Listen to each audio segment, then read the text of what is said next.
Hello, I'm Joe Johnston. I'm a partner at Liberty Market, and today we want to talk a little bit about the history of Liberty Market and also show you some features that you may not have noticed when you came in the first place. First of all, Liberty Market was initially built in 1935, and it was the brick section of the building behind me that was Liberty Market. If you look at the ceiling, you can also see the original trusses from 1935, which are kind of a dark rough side color. In 1958, business was very, very good, and they decided to expand the business. And so they broke a hole in the wall and added this section. If we look at the ceiling there, we can also see the kind of the smooth light colored trusses that were installed in 1958. Also the brown concrete floor, which is the current floor that we use at Liberty Market. Now let's go back into the older section and look at a couple, three details that may not be apparent.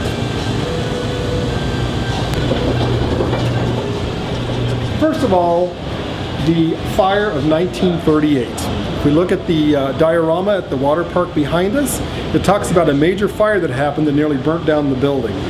If we look on the wall over here, you can see blackening below the trusses, and that is the remnant of the fire of 1938.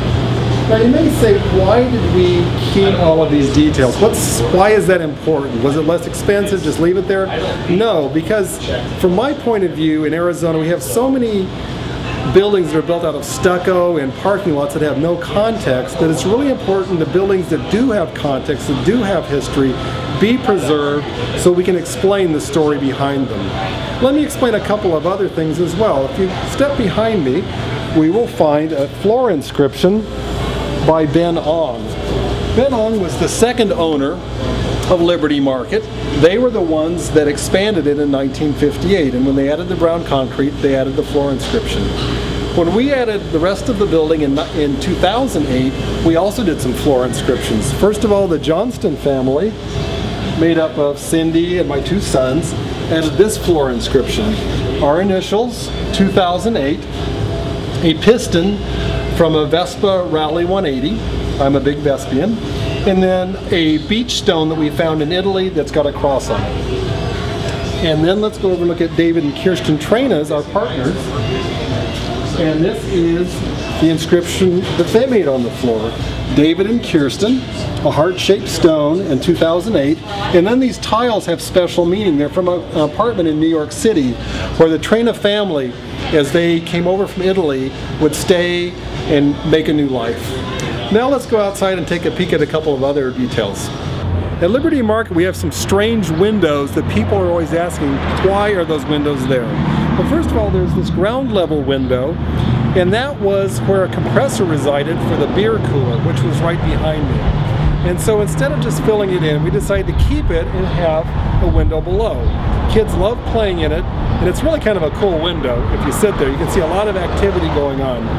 Secondly, above the beer cooler, there's a small space, and you can see the two small windows above. They had a little tiny office up in there where they did all their books. So those two little tiny windows were above the beer cooler. Now let's go look at the famous Liberty Market sign.